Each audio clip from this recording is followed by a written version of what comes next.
Hello, it's my second video on the cocktail competition I'm going to be in.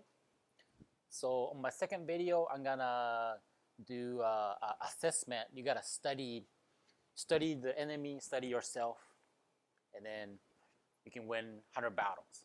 I forgot the name. It's a Chinese, very famous person saying.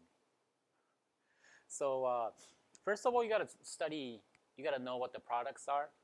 And in this case, it's a little unique compared to the other competitions because you get like tequila, rum, and then like gin. You get different types of alcohol. So basically, you gotta kind of have something in mind, and then you study the product. Like ideally, you know all the product already, and then you pick. Oh, I picked this one because of X, Y, Z. In this case, I haven't tasted any of the products, so I had to, and I don't carry it, so I had to buy it. And this kind of video, I'm taking like time to explain because it's for the YouTube video. But usually, this kind of stuff, like for me, I'll just like think about it for like 10 minutes. I can roughly come up with it already, or just look at it, whatever. I can kind of come up with a rough idea of what kind of stuff I want to do. But I'm taking my time so that I can like share my thought process. So first of all, I need to know what I'm using. And I already picked that I want to do a tequila cocktail. That kind of details will be on the next video of actually like what exact cocktail I'm planning to make will be on the next one. But you gotta taste and like take notes and take mental notes of the product, and because this is what you're gonna use, so it's flavor-wise is very important.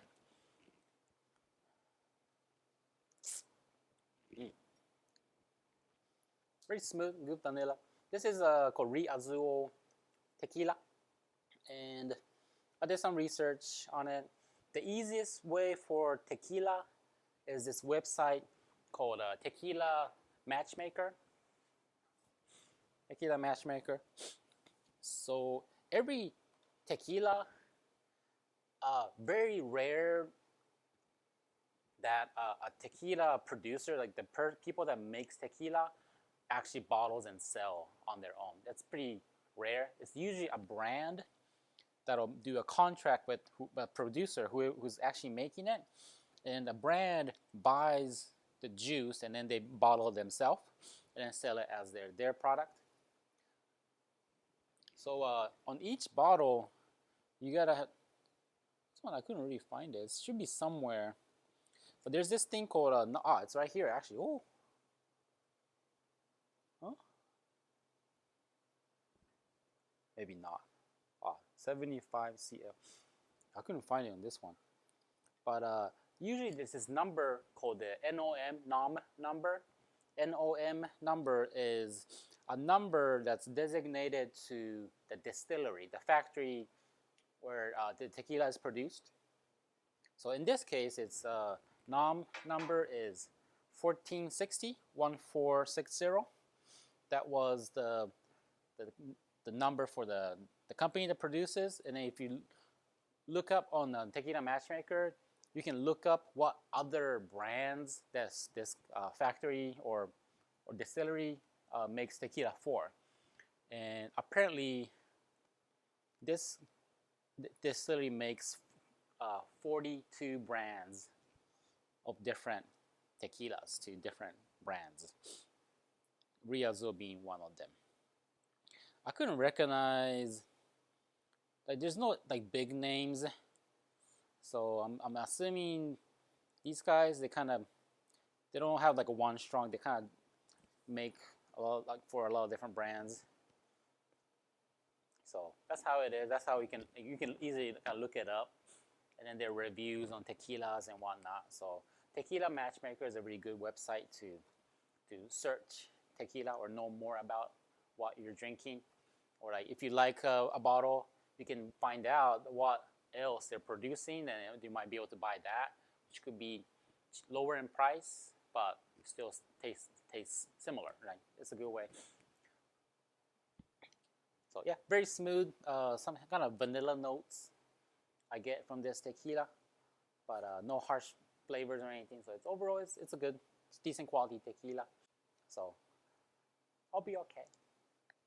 So after you find out or assess your what you're gonna be using, next is to study who you're working with. So first of all, the judges. We have 3 judges this time for the competition, and then 8 total bartenders competing. So like I have me and then 7 other bartenders. So you can kind of guess through their career or like who they are. You can kind of guess like, this person might like this style, or if I do this, then they might like it. Or for bartenders, this bartender used to work at this place, so maybe he or she gonna make this kind of cocktail. So that like, all that kind of stuff, you can kind of guess. So here we go. The judges got 3. First, start with the Austin Millspaugh. I'm semi-friends with him, and he is a great bartender himself. Currently not a bartender, he works for a brand, but he's been in many competitions, probably one of the most successful bartenders from Dallas. And he's been in many competition and got through like pretty high up on some of them. So he understands the importance, or he can catch all the fine details. Like say sometimes if the judge were the brand people themselves, like they know about their product, but they might have less idea about the actual cocktail or cocktail making, like bartending skills or the details, or like why people do like certain things. So Austin will catch that kind of stuff, and so the fine details or the little techniques, he can catch it. And himself, he done all the like extra decoration and set up the mood and all that kind of attention to detail. So assuming that if you do that kind of stuff, you'll get extra points from him, I assume. And on a side note, I know that he's married to his wife is from Vietnam, I think. So he has more he has understandings for Southeast Asian ingredients. That one I know. Next person is Uno Immanivong. She's a very famous chef. Like, been into food shows. She owns restaurants. She consults restaurants. Chef herself. So a lot about food. I could be wrong, but I think she's from Laos or certain parts of I forgot exactly where she's from, but she's from Southeast Asia. But I grew up in Korea, I think. I forgot the details, but she's been all over the world, and her specialty is of course Asian cuisine. So Asian stuff, Southeast Asia, that kind of ingredients might be like a plus, or she might appreciate more. All right, third person, her name is Tamara Rhodes. I know her the least. So that I met her before. She used to work at a bar called Parliament, where I used to work like a couple years ago. So she was a GM there, and assuming she's a little older than me. So I don't know if she was a bartender or competitive as a bartender. I actually don't know. But one thing I do know for sure is that she probably values like steps of service or hospitality or like a presentation, that kind of stuff. So that's what I should keep in mind from her. So looking at all these 3 judges, the first, whenever I saw the judges, I thought like, my wife is Thai. I have a Thai restaurant. I should do Thai cocktail. I think because it's like Southeast Asian. So like I think that's gonna work.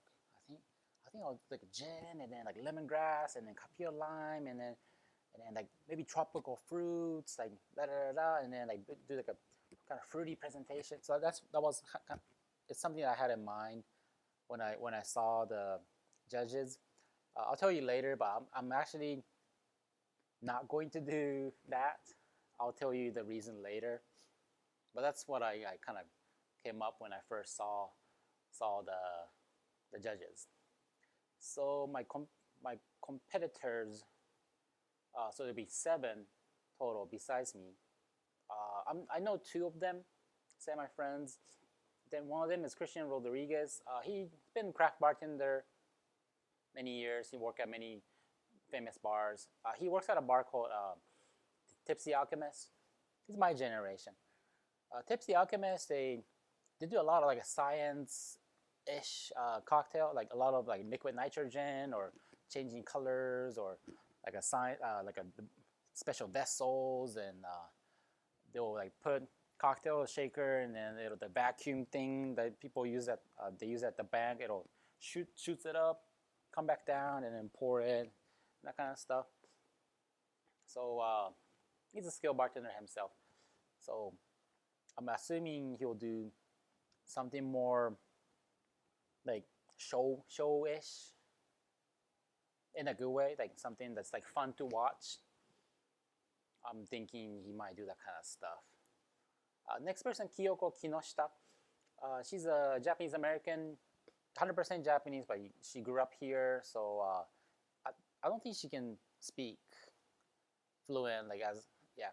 But she's a little older than me, I think, and she worked at many bars, famous bars, including Midnight Rambler, and she does a lot of charity events, like Trigger for Toys, or like a lot of like big cocktail events. I know she is involved in that kind of stuff. So really can't tell what kind of cocktail she's gonna make, but I'm assuming her skill of presentation to put on a show will be very strong. So it will be very fun to watch her just be on the stage or behind the stick. All right, so other 5 people, I don't think I met any of them, so I'll be kind of judging just from like how they are or where they work. First person, Jimmy Yi. So apparently he works at a place called Billy Can Can, which is a cocktail-driven bar and right by the American Airlines Center where the Dallas Mavericks are, basketball team. And that restaurant does a lot of Texas-driven cocktails. But assuming he's Asian, assuming he will do more Asian-ish cocktail on this competition. Next person is Miss Nirvana Garcia. Never met her, but Pepper Smash, the bar she works, I have been, and this is a very good cocktail bar. It's been there for many years, and it's in the suburbs. They do like more like botanical-driven cocktails. Next person is Mr. Brian Dalton. He works at the Nook CKMC. This is a little bit more north, so like this one I've never been. It should be fairly new, and I saw the pictures. I looked them up. It looks very boutiquey, very like kind of design, like nice looking bar. So like it made me want to go there. Like it looks very cool. So cocktail menu was a little bit more on the kind of classy side, like not super avant-garde or anything. So we'll see what kind of cocktail he'll create. Next person is Erika Hill. She works at the Whiskey Cake. Whiskey Cake is a very big restaurant that, of course, features whiskey, and it's in the suburbs. But they do great whiskey program. A lot of whiskey tasting classes, events, and I think they have multiple locations, like some like outside of Texas. So relatively larger as a restaurant group, and they always have good staffs. So I'm assuming she will be a great bartender. And the last person, Jose Cardoso, he works at Bottle and Bond in Frisco, which is also north. This one I haven't been either. It should be fairly new, but like looking from the name, it's more like American bar, like whiskey focused. From the menu and the name of the company, so like a lot of whiskey associated kind of thing. But this time there's no whiskey involved, so I'm kind of starting to think people might use more of this tequila because you can pick. So this might be like more, yeah. A lot of people might use this product for the competition. So that's all. And then lastly, George Kaiho. So I'm a half Japanese person, and I work at a bar called Jettison's. It's a small craft cocktail bar-ish, I hope. And I do all kinds of different stuff. I do coffee, tea, sherry, things like that. A lot of classic cocktails. But being like me being half Japanese or like Japanese person, people will probably assume I'll be doing Japanese cocktail, right? Since I'm actually from there. So originally, looking at the judges, like, oh damn it, it's like if I should do Thai cocktail because I have a Thai restaurant and I know Thai ingredients myself too. But then further kind of studying, damn it, like I think people are gonna expect me to do Japanese stuff. So you kind of have to meet their demands, right? If people expect me to do Japanese and then I do like, oh, like I'm actually married to a Thai person, so I'm doing a Thai cocktail. It's like, it's not doing Japanese cocktails today. So I should probably do Japanese stuff. So that's how I kind of, my mindset was first. If you just want to win, probably do Southeast Asian ingredients. Like, it's good. That's good. But now I'm thinking more towards doing Japanese ingredient cocktail. But I'll do food driven, and the details it will be in the next. I already have a idea. I just need to put together a little bit more like ingredients. I need to source them, get them or make them. So next video I may not have the 100% completed product that I'm gonna do, but hopefully you will see like something more presentable. Okay, so hang on tight. Hopefully I can post it next week. Thank you so much.